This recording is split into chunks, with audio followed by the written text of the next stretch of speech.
నమస్తే. Welcome to our channel. నేను మీ పద్మావతి. ఈ రోజు మనతో పాటు ప్రముఖ ఆధ్యాత్మికవేత్త మరియు సిద్ధాంతి గారు డాక్టర్ ముల్లపూడి సత్యనారాయణ గారు ఉన్నారు. మరి సార్‌తో మాట్లాడేద్దాం. నమస్కారం గురుగారు. నమస్కారం అమ్మా పద్మావతి. గురుగారు, ప్రెజెంట్ ఇప్పుడు గ్రహాల కదలికలనేవి ఎప్పటికప్పుడు మారుతూనే ఉన్నాయి. ఆ గ్రహాల ఇంపాక్ట్ అనేది ప్రతి ఒక్కరి మీద ఉంటుంది.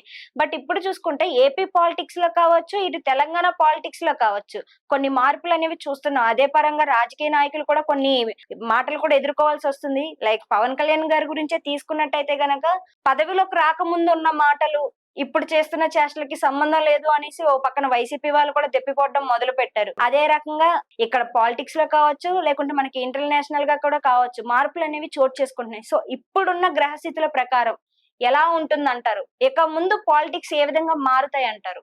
ఈ 2025వ సంవత్సరంలో మే 14వ తేదీన గురుగ్రహము వృషభం నుంచి మిథునంలోకి మారింది.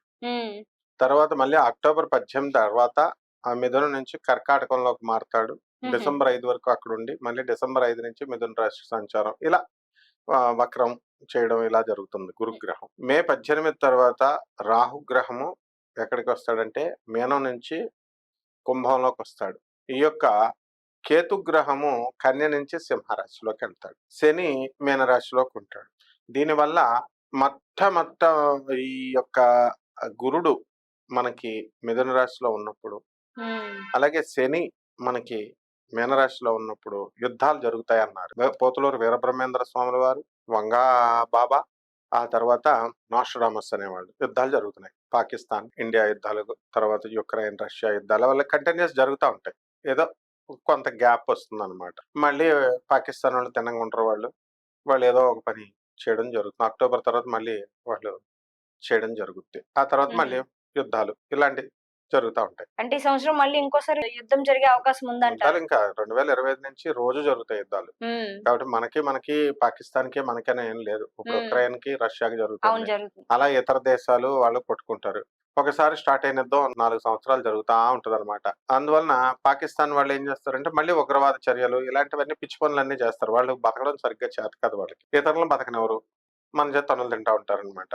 సో అలాగే టర్కీ, చైనా, ఈ దేశాలు, అమెరికా నమ్మకూడదు మనం. ఈ చైనా మనకందరికి అనుకూలంగా ఉన్నట్టే ఉంటాడు. అమెరికా మళ్ళీ వ్యతిరేక పనులు చేస్తూ ఉంటారు. సో మన శత్రు దేశాలు ఇవన్నీ. సో శని మీనరాశిలో ఉన్నప్పుడు శత్రు బాధలు మనం అనుభవిస్తాం. కాబట్టి రాజకీయ పార్టీలు ఆంధ్రప్రదేశ్ లో ఉన్నటువంటి పార్టీ, టిఆర్ఎస్ లో ఉన్న పార్టీ అంతర్యుద్ధాలు జరుగుతుంది. ఇప్పుడు తెలంగాణలో కవిత వాళ్ళ నాన్నగారికి ఏదో లెటర్ రాశానని, తర్వాత కవిత నా స్టూడెంటే, విఎన్ఆర్ కాలేజీలో చదివింది. సో మనకు చాలా మంచి ఆవిడ, హెల్పింగ్ చేస్తుంది. ఆవిడకి ఆలోచనలు ఆవిడకి వేరేగా ఉంటాయి. జైలుకి వెళ్ళిన తర్వాత చాలా పటిష్టంగా అయిపోయాను అని ఆమె ఇంటర్వ్యూలో చెప్పారు. కరెక్ట్. అది లైఫ్ జీవితం చాలా చిన్నదనిపించింది, అందుకనే ఏదో ఒకటి చేయాలి అని. అలా వాళ్ళల్లో వాళ్ళకి యుద్ధాలు లేకపోయినా యుద్ధాలు ఉన్నట్టు క్రియేట్ చేస్తున్నారు కదా బయట. ఫాదర్ కి లెటర్ రాసింది, ఆమె ఇలా జరిగింది అని ఆమె. ఇక షర్మిల విషయం తెలిసింది. మళ్ళీ షర్మిల లాగే కవిత కూడా అవుతుంది అని అనడము.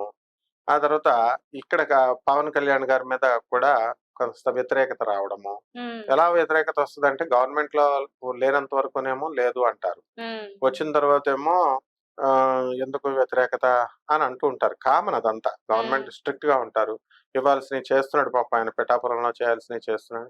అయితే ఎప్పుడు కూడా జనం ఎక్స్పెక్టేషన్స్ ఎక్కువ ఉంటాయి. ఇంకా చేయాలా. సచిన్ టెండూల్కర్ బ్యాట్ పట్టుకుంటే ఒక 50 75 కొడితే కుదరదు, 100 కొట్టాల్సిందే, లేకపోతే తిడతారనమాట. అలా పవన్ కళ్యాణ్ మీద ఎక్స్పెక్టేషన్స్ చాలా ఎక్కువ ఉంటాయి. వాళ్ళు అమరావతి ఏదో తోచినంతలో చేస్తారు. డబ్బులు అయ్యి చేయడానికి వాళ్ళకి ఏంటంటే రాత్రికి రాత్రి అన్ని చేసేయాలా అని ప్రజలు ఎక్స్పెక్ట్ చేస్తారు. అది చేయలేరు.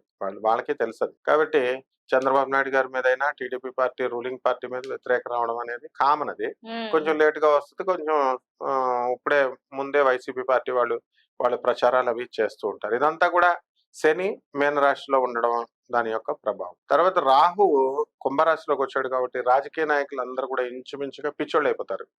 అందరికీ మెంటల్ టెన్షన్. కాబట్టి ఈ పార్టీలో అంతర్యుద్ధాలు, తర్వాత బయట యుద్ధాలు, అలా మొత్తం ఎక్కడ చూసినా యుద్ధాలు 2025 అంతా యుద్ధాలే, భూకంపాలు, ఆ తర్వాత అర్త్క్వేక్సే కాకుండా మీకు పైనుంచి మనకి ఆర్థికంగా బలహీనం అవడం, ఆర్థికంగా దెబ్బతినడం దేశాలన్నీ కూడా, ఇవన్నీ కూడా జరుగుతాయి. రూపాయి విలువ పెరుగుతుంది. అసలు ఇంకా బాగా పెరుగును. మొన్న మనకి 20,000 కోట్ల లాస్ వచ్చింది పాకిస్తాన్ యుద్ధం వల్ల. అవును. వాళ్ళందరూ కూడా బాగానే బాగుపడ్డారు వాళ్ళంతా. సో, ఇలాంటివన్నీ జరుగుతా ఉంటాయన్నమాట. కాబట్టి వైఎస్ఆర్ పార్టీ కొంచెం కాస్త పుంజుకోవడానికి అవకాశాలుంటాయి. ఇంకా అప్పుడే స్టార్ట్ కాలేదు. హ్మ్. మామూలుగా బలహీనమైపోయి చతికిల పడిపోయినటువంటి పార్టీలని జనాలు ఏం చేస్తారు, ఇంక వేరే ఆల్టర్‌నేటివ్‌లు లేవు కదా! హ్మ్. కాంగ్రెస్‌కెయరు ఎలాగోను ఆంధ్రాలో. సో, ఇలా ఈ పార్టీలు. అలాగే రేవంత్ రెడ్డి గారు పాపం అన్ని స్కీములు చేస్తున్నాడాయన. ఆడవాళ్ళకి ముందుగా మహిళలకి ఇస్తున్నాడు బస్సులు. వీళ్ళందరూ అనుకుంటున్నారు మహిళలు ఇప్పుడు బస్ కండక్టర్ల దగ్గర నుంచి అందరూ తిట్టుకుంటున్నారు. 2 హ్మ్. టికెట్లు ఇవ్వలేక. హ్మ్. తర్వాత ఆడవాళ్ళకి గవర్నమెంట్ ఇచ్చుకుంటే మరి వీళ్ళకేంటంటే అభ్యంతరం. హ్మ్. సో, గవర్నమెంట్ పాలిసీ అది. మగాళ్ళు మేము టికెట్లు కొనుక్కుంటున్నాం. మేము చేసుకుంటున్నాం. మరి వీళ్ళందరికీ ఇచ్చేసారు అనంటే ఈ ఆడవాళ్ళు కూడా పని పాట లేక అటు ఇటు తెగ తిరుగుతున్నారనమాట. హ్మ్. సో, గ్యారంటీగా రేవంత్ రెడ్డి గారు రారు, లేకపోతే వస్తారా అనేసి వ్యతిరేకత వచ్చింది. ఇల్లులు కట్టనివ్వట్లేదు. కొత్త బిల్డింగ్‌లు, బిల్డర్లు వ వ రియల్ ఎస్టేట్ అంటారు. కానీ రేవంత్ రెడ్డి గారు కరెక్ట్ మొగుడనమాట వీళ్ళందరికీ. హ్మ్. లేకపోతే ఎవడిష్టం వచ్చినట్టు ఆడు బిల్డర్లంతా కూడా అన్‌అఫిషియల్ ఫ్లాట్స్ అమ్మేసుకోవడం. హ్మ్. ల్యాండ్స్ ఎవడిష్టం వచ్చినట్టు ఆళ్ళు తీసేసుకోవడం. ధరణి ప్రోగ్రామ్‌తో కేసీఆర్ గారు మంచి రెవల్యూషన్‌ని తీసుకొచ్చారు. భూముల్ని హ్మ్. చెక్ పెట్టాడు. ఆన్‌లైన్‌లో తీసుకొచ్చి చక్కగా. అయినా సరే కరప్షన్ జరుగుతా ఉంటది. అది కామన్ అదంతా కూడా. కానీ హ్మ్. రేవంత్ రెడ్డి గారు ఏ ఉద్దేశంతోనో మొత్తం మీద అయితే చెక్ పెట్టారు.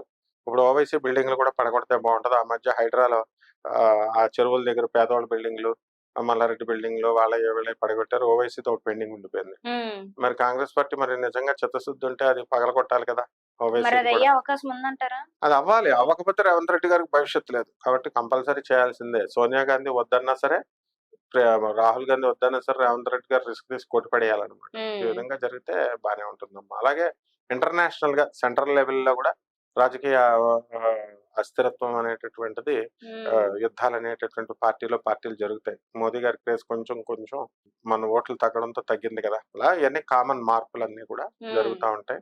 ఇదంతా కూడా శని మీన రాశిలో ఉన్న ప్రభావం. హ్మ్.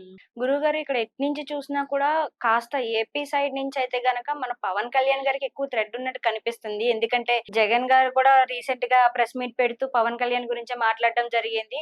ఒక రకంగా చెప్పాలి అంటే ఇండైరెక్ట్‌గా ఒక సవాల్ విసురుతున్నట్టే మాట్లాడడం అనిపించింది. ఎందుకంటే లైక్ అక్కడ మనకి బెల్ట్ షాపుల గురించి కావచ్చు, లేకుంటే మిగిలిన విషయాల గురించి మాట్లాడుతూ కూడా అది ఎలా ఉంది, ఇది ఎలా ఉంది అంటూ కంపారిజేషన్స్ చేసి మాట్లాడడం అయితే చూసాము. సో, ఈ విధంగా చూస్తే గనక పవన్ కళ్యాణ్ గారు ఏ విషయంలో జాగ్రత్త తీసుకోవాలి? ఒకవేళ తీసుకోకపోతే జరిగే అంతిమ ఫలితం ఏముంటుందంటారసలు? పవన్ కళ్యాణ్ గారు చేయాల్సిందంతా కరెక్ట్ గానే చేస్తున్నాడు. బెల్ట్ షాప్‌లో శుభ్రంగా ఫుల్ క్వాలిటీ మందిచ్చేయడమే. తాగండ్రా తాగి చచ్చిపోండి అని చెప్పేసి ప్రజలకి వాళ్ళు జగన్ గారంటే ఆయన బిజినెస్ మ్యాన్. పవన్ కళ్యాణ్ ఏమి బిజినెస్ మ్యాన్ కాదు. హ్మ్. కాబట్టి క్వాలిటీ మందు అడుగుతున్నారు కాబట్టి ఓట్లు రావాలంటే ఫస్ట్ మందు బాబులను మన వైపు ఆకర్షించుకోవాలి. హ్మ్. జగన్ గారు చేసిన తప్పులు ఈళ్ళు చేయకూడదు. కాబట్టి ఫుల్ బెల్ట్ షాపులు ఇవి అవి క్వాలిటీ మందు ఇచ్చేస్తే అయిపోయాయి. మందు బాబులందరూ వచ్చేస్తారు. హ్మ్. నెక్స్ట్ నంబర్ 2 రాజకీయాన్ని రాజకీయంలాగే చేయాల. వాళ్ళు జగనోళ్ళు వాళ్ళొక కామన్ ఇది బావుందా? అది బావుందా? అని అంటారు. కామన్ అదంతా కూడా. హ్మ్.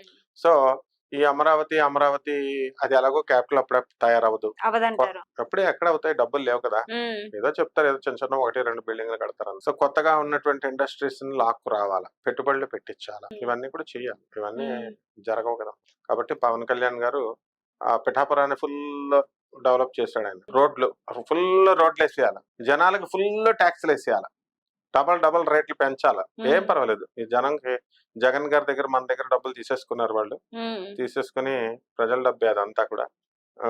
కరెంట్ బిల్లులవని, టాక్సులవని అన్నీ కూడా పెంచాలి. పెంచినప్పుడు అప్పుడు టాక్సులు వస్తాయి. దాన్ని రోడ్లు బాగా ఏసి మెయిన్ రోడ్లు సరిగ్గా లేకపోతే దింపేస్తారమ్మా. అందువల్ల ఆటో వాళ్ళు డబ్బులు దొబ్బేశారు. కానీ రూ. 10,000 మళ్ళీ మనకు ఆటో వాళ్ళకిచ్చినా కూడా రోడ్లు బాలేదండి, టైర్‌లు పోతున్నాయని దింపేశారు. హ్మ్. కాబట్టి ఈయనేం చేయాలి ఇప్పుడు రోడ్లు ఫుల్‌గా ఏసేయాలి. అర్థమైందా? తర్వాత మందు బాలేదని దింపేశారు. ఫుల్ మందిచ్చేయాల. ఆ విధంగా జగన్ గారు ఎక్కడెక్కడ ఫెయిల్ అయ్యారో అక్కడక్కడ వీళ్ళు కరెక్ట్‌గా చేసుకుంటే సక్సెస్‌ఫుల్ అవుద్ది. హ్మ్. అలాగే నోటుదోల మంత్రులు ఉండేవారు. ఇప్పుడంతా అవును. హాస్పిటల్‌లు, కోర్టులు, జైలు చుట్టూ తిరుగుతున్నారు. ఇంకా నోటుదోల తీరలేదు వాళ్ళకి. అవును. వైఎస్ఆర్ పార్టీ వాళ్ళకి. వాళ్ళందరిని నార తీస్తున్నాడు ఈయన. హ్మ్. తొక్కిపెట్టి నార తీస్తున్నారు. చంద్రబాబు నాయుడు గారు అవని, లోకేష్ అవని, పవన్ కళ్యాణ్ అవని. అలా వీళ్ళ పార్టీలో కూడా అతివాగుడు వాగేవాళ్ళు, నోటు దురుసున్నటువంటి వాళ్ళని నార తీసేయాలి. ముందు హ్మ్. సొంత పార్టీలో ఉన్న ఎమ్మెల్యేలు కూడా ఎక్కువ మాట్లాడితే నార తీసేయాలి పవన్ కళ్యాణ్. ఎమ్మెల్యేలని, ఎంపీలవని, కార్యకర్తలవని ఆ క్రమశిక్షణకి వ్యతిరేకంగా ఉన్నవాడిని తోసేయడమే అంతే బయటికి. నిర్దాక్షిణ్యంగా పార్టీ ఉంటుంది ఎప్పుడు కూడా. అలా డిక్టేటర్ లాగా, అలా హిట్లర్ లాగా ఒకప్పుడు చంద్రబాబు నాయుడు గారు ఉండేవారు పాపం అలా. ఆయన ఎక్కడ చేయనిస్తున్నారు? ప్రజలు కరెక్ట్ గా ప్రజల దోల తీర్చాలన్నమాట. ఎందుకంటే ప్రజలు లాస్ట్ లో మూమెంట్ లో హ్యాండ్లు ఇచ్చేస్తారు వీళ్ళు. డబ్బులు ఇచ్చినా ఎంత బాగా చేసినా కూడా మళ్ళీ హ్యాండ్ ఇచ్చేస్తారనమాట. అంత పెద్ద గొప్ప మనగాళ్ళు అనమాట. మంచి మంచి చెప్పినా మనం చెడుకే సపోర్ట్ చేసే మహానుభావులు ఉన్నారు. సగం మంది అటు ఉంటారు, సగం మంది ఇటు ఉంటారు. కాబట్టి ట్యాక్స్ ఫుల్ పెంచాల. మహేష్ బాబు సినిమాలో భరత్ అనేనేనా ఆ సినిమాలో అలా ఎలా అయితే ట్యాక్స్ ముగ్గురేసి వెళ్తున్నారు 20,000 పెట్టేయాలి పెనాల్టీ. తర్వాత ట్యాక్స్ ఫారిన్ సిస్టమ్ అంతే. అండ్ ఫ్రీగా ఇచ్చేవన్నీ కట్ చేసి పడేసేయాలి. ఉంటే ఉంటది, పార్టీ ఓడిపోతే ఓడిపోద్ది. ఆ టైప్ లో రేషన్ బియ్యం, నో రేషన్ బియ్యం అన్ని కట్ చేసి పడేసేయాలి. ఎవడు తింటలేదు. కాబట్టి ఊరికే కార్డు ఇచ్చేయాలంటే ఏమి ఇవ్వాల్సినటువంటి అవసరం లేదు. ఎవడు ఆంధ్రాలో ఇప్పుడు ఎవడో పేదోడు లేడు. ఫుల్ క్యాష్ పార్టీలే అంతే. డబుల్ త్రిబుల్ బిజినెస్లు. అందువలన ఆంధ్రాకి ఏమి ఇది లేదు. ఫుల్ ట్యాక్సులు పెంచాలి. పెంచి జగన్ పెంచాడు, కరెంటు బిల్లులు ఇచ్చాడు అన్నారు. మరి అయినా వేశారు కదా, 45% దాకా వచ్చింది అంటున్నారు కదా ఓట్లు. కాబట్టి this is what Jagan, Pawan Kalyan and Chandrababu Naidu should do. Taxes పెంచాలా, ఫ్రీలు అన్ని తీసి పడేసేయాలి. ఎప్పుడు ఎక్కువ మాట్లాడితే ఎమ్మెల్యే కానీ, కార్యకర్త కానీ, ఎంపీలు కానీ ఎక్కువ మాట్లాడితే తోసేయాలి బయటికి. మేము లేకపోతే పార్టీ లేదు, ఇలాంటి సినిమా డైలాగులు కొట్టే వాళ్ళందరినీ విసిరేసి తొక్కేసేయాలి, నార తీసేయాలి. ఇన్కమ్ ట్యాక్స్ రైడింగ్లు చేయించాలి వీళ్ళందరి మీద.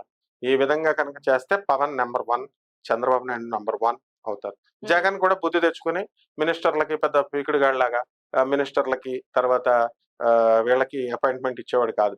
ఎంపీలకి వీళ్ళకి ఎందుకు వస్తారండి? కేసీఆర్ ఎందుకు? అలాగే అపాయింట్మెంట్లే ఓకే, ప్రెస్ వాళ్ళని లోనకు రానిచ్చేవారు కాదు. వీళ్ళు అంత గొప్ప వాళ్ళు అయిపోయారు వీళ్ళు. సెక్రటరీలు ప్రజల చేత ఓట్లు వేయించుకొని ప్రజలకే అపాయింట్మెంట్లు లేకుండా, ప్రజలను ప్రెస్ మీడియా రానివ్వకుండా చాలా నకరాలు ఆడారు వీళ్ళంతా. నకరాలు ఆడిన వాళ్ళందరినీ నార తీసి ప్రజల కింద కూర్చోబెట్టారు. సో ఇక నుంచి అయినా సరే అటువంటి తప్పులు లేకుండా కరెక్ట్ గా చేసుకుంటే బాగుంటుంది. చాలా చక్కగా ఎక్స్ప్లెయిన్ చేశారు గురుగారు. అసలు ఏం జరుగుతుంది, ఎలా ఉండబోతుంది అనేదంతా కూడా మీరు కొన్ని సజెషన్స్ కూడా ఇచ్చారు. ఏ విధంగా జాగ్రత్తలు తీసుకుంటే మరి ముందు ఇంకా మంచి ఫలితాలు వస్తాయి అని అనేది కూడాను. ఇంకా ఇంత మంచిగా ఎక్స్ప్లెయిన్ చేసిన తర్వాత మా కోసం సమయం కేటాయించి మీకు కూడా ధన్యవాదాలు గురుగారు. ధన్యవాదాలు.